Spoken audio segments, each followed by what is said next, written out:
Hello दोस्तों, कैसे हैं आप सभी। आप सभी का एक बार फिर से स्वागत है आपके अपने यूट्यूब चैनल हनुमान दर्शन में। दोस्तों, मैं हरिद्वार से आप सभी का हार्दिक अभिनंदन करता हूं। चलिए वीडियो की शुरुआत करते हैं और आपसे कुछ ज्ञान की बात करते हैं। दोस्तों, हम सब ये सोचते हैं दुर्योधन इतना पापी होने के बावजूद भी वो स्वर्ग में क्यों गया और पांडव उनको नरक क्यों भोगना पड़ा। हमें महाभारत में ये दिखाया गया है कि जो दुर्योधन था उसने पाप पर पाप और पाप पर पाप किए हैं, लेकिन जो पांडव थे उन्होंने हमेशा पुण्य किए हैं।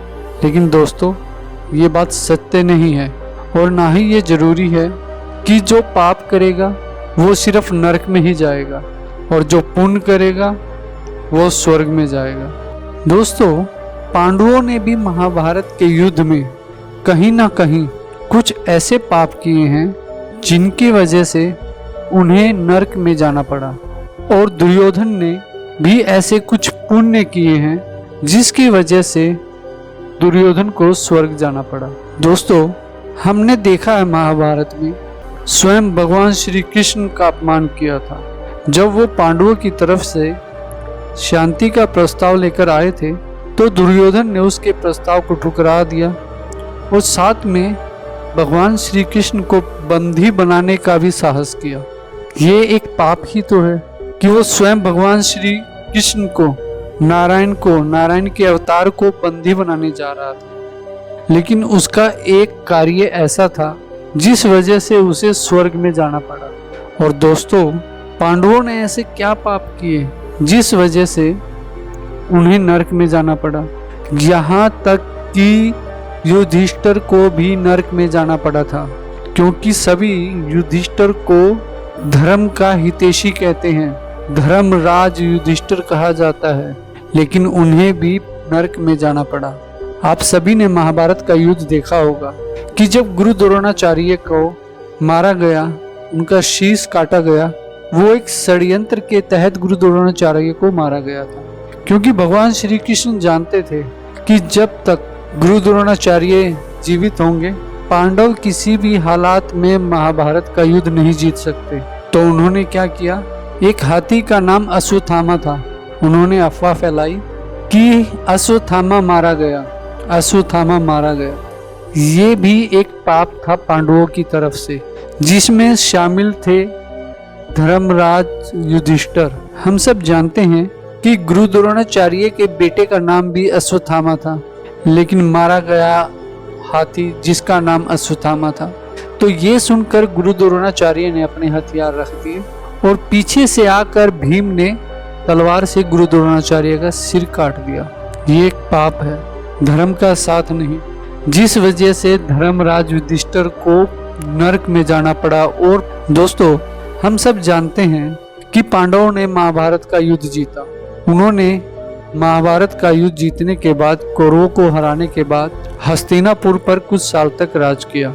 राज करने के बाद उनका मन राज से भर गया, तो उनके मन में ख्याल आया कि हम स्वर्ग में जीवित जाएंगे। तो बस इसी लालसा में पांचों भाई और उनकी पत्नी द्रौपदी वो हिमालय की ओर चल दिए। जैसे जैसे वो स्वर्ग की ओर बढ़ते गए, उसी तरह से युधिष्ठिर को छोड़कर द्रौपदी, अर्जुन, भीम, नकुल, सहदेव, ये सभी एक एक करके मरते गए। इन छहों के साथ एक कुत्ता भी था जो उनके साथ साथ स्वर्ग की ओर जा रहा था। आगे बढ़ते बढ़ते रास्ते में इंद्रदेव आए, जो कि स्वर्ग के राजा हैं। वो बोले कि हे धर्मराज युधिष्ठिर, आप चलिए मेरे साथ, मैं आपको स्वर्ग में जीवित लेने के लिए आया हूँ। क्योंकि हम सब जानते हैं कि कोई भी अगर स्वर्ग में या नरक में जाएगा तो वो मरने के बाद ही जा सकता है, लेकिन धर्मराज युधिष्ठिर एक ऐसे थे जो जीवित स्वर्ग में और नरक में दोनों में गए थे। अब आप ये सोच रहे होंगे कि मैंने पहले कहा था कि पांडव क्यों नरक में गए, और अभी मैं कह रहा हूँ कि युधिष्ठिर ही एक ऐसे थे। आप मेरी बात को ध्यान से सुनिएगा कि युधिष्ठिर ही एक ऐसे थे जो स्वर्ग और नरक दोनों में जीवित गए थे।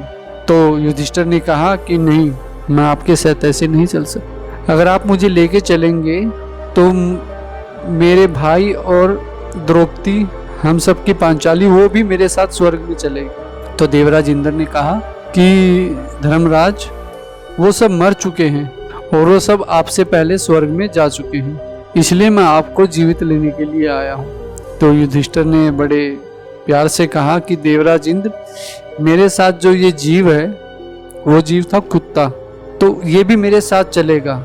ये हस्तिनापुर से यहाँ तक मेरे साथ आया है, ये मेरा परम साथी हो गया है, तो मैं इसे यहाँ पर छोड़कर अकेले स्वर्ग नहीं जाऊँगा।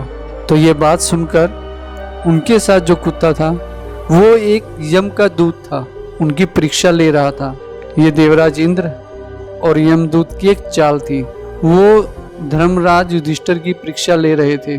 तो जब वो युधिष्ठिर जी को ले जाने लगे सर्वलोक की ओर, तो उन्होंने देखा युधिष्ठिर ने कि ये रास्ते में कैसे चारों तरफ अंधेरा है, सबकी रोने की आवाज आ रही है, चीखने की आवाजें आ रही हैं, ये किस रास्ते से हम जा रहे हैं, चारों तरफ क्रुंदन ही क्रुंदन है, हाहाकार है।